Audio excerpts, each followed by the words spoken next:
Albania ama Jamhuuriyadda Albania waa dal dhaca koonfurta bari ee qaaradda Yurub isla markaana saaran badda Adriatic iyo Ionian ee gudaha badda Mediterranean-ka ama badda cad. dalkan ay muslimiintu ku badan yihiin wuxuu xal la wadaagaa dalalka Montenegro, Serbia, Greece, Macedonia iyo Kosovo. dalkan wuxuu ku fadhiyaa bad ka badan 28,000 kiiloomitir isku wareega, wuxuuna sidaas ku noqday dalka 144aad marka la eego sida ay dalalka caalamka u kala dhulka weyn yihiin. boqolkiiba 70 dhulka dalkan waa buuro, waxaana la dhihi karaa dalkii buuraha badnaa.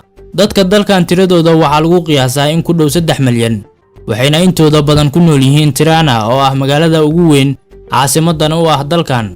dadka ku nool gudaha dalka waxaa ka badan kuwa qurba joogta ah, waxaana lagu qiyaasaa dadka dalka dibadiisa ku sugan 7 ilaa 10 milyan oo qof. waxay ku hadlaan luqad u gaar ah oo Albanian la yiraahdo. marka la eego dhanka diintana waxaa aad ugu badan dadka muslimiinta ah, laakiin Albania waa dalkii ugu horeeyay ee mulxid noqda ama dal aan wax diin ah laga ogoleen. waxayna tani dhacday 1967 markaas oo uu madaxweyne ka ahaa dalkan Enver Hoxha oo ahaa mulxid aan diin haysan isla markaana rumaysnaa in uu Allah jirin. kolkii uu Albania ka talinayayna wuxuu xiray masaajidda iyo xitaa kaniisadaha, asigoona sidoo kale soo saaray amar lagu xirxirayo culimada islaamka iyo baadariyada kaniisadaha. go'aankan waxaa ku taageertay Shiinaha, laakiin marka uu geeriyooday waxaa albaabada loo furay masaajidda dalkan, waxayna dadka xor u noqdeen cibaadadooda. intii uu ku hoos jiray dalkan xukunkii shuuciga ahaa ee dhammaaday 1991 lagama ogoleen dalkan qof walba inuu yeesho gaari u gooni ah, waxaana jirtay oo kaliya 3,000 oo gaari oo si gaar ah loo leeyahay, ayadoona waqtigaasi ay dadka dalkan ka badnaayeen 2 milyan.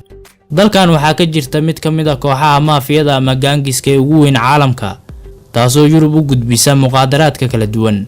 sidoo kale kooxdan waxay lacago ka qaadataa dadka muhaajiriinta ah si ay ugu gudbiso dalalka ladan ee qaaradda Yurub. waxaa jirta tuulo lagu naaneyso caasimadda xashiishka oo ku taala dalkan. tuulada Lazarad waxay caan ku tahay beeridda xashiishka, waana isha ugu weyn ee laga soo saaro xashiishka loo iibgeeyo qaaradda Yurub.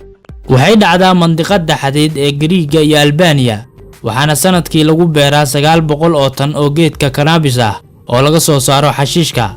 dhanka kale waxaa jirta magaalo la yiraahdo Gjirokasta oo ah magaalo ay daneeyaan dadka u dalxiisa dalkan maadaama ay ku yaalaan goobo qadiim ah.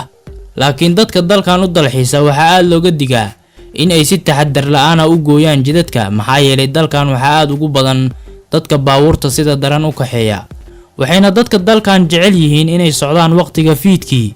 midda gaarka ah ayaana ah in jidadka qaar la xiro si shilalka iyo dhibaatada dadka soo gaari karta looga hortago. sida xaqiiqda ahna dalkan waxaa aad ugu yar garoomada diyaaradaha maadaama laga helo 4 garoon oo kaliya. dadka dalkan waxay leeyihiin caadooyin iyo dhaqamo u gaar ah, waxayna caan ku yihiin martisoorka, waxaana alaaba lagu arkaa guryahooda qol u gaar ah martida oo ka qurux iyo nadaafad badan qolalka kale ee guriga. dagaalkii Kosovo ee 1998 ilaa 1999 socdayna waxay Albania martigelisay dad gaaraya 480,000 oo ka soo qaxay dagaalka, waxaana kolkaasi hoos u dhacay dhaqaalaha Albania ee ilaa iyo haatan ku tiirsan wax soo saarka beeraha.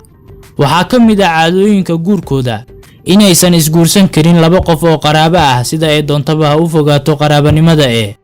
waxaa kale oo ka mid ah caadooyinka guurkooda in ay 2 qof ee lamaanaha maalinta guurkooda tagaan masaajidka isla markaana imaamka weydiistaan inuu u duceeyo, waxayna xitaa qaarkood waqti ku qaataan masaajidka ayagoo aqriya Qur'aanka.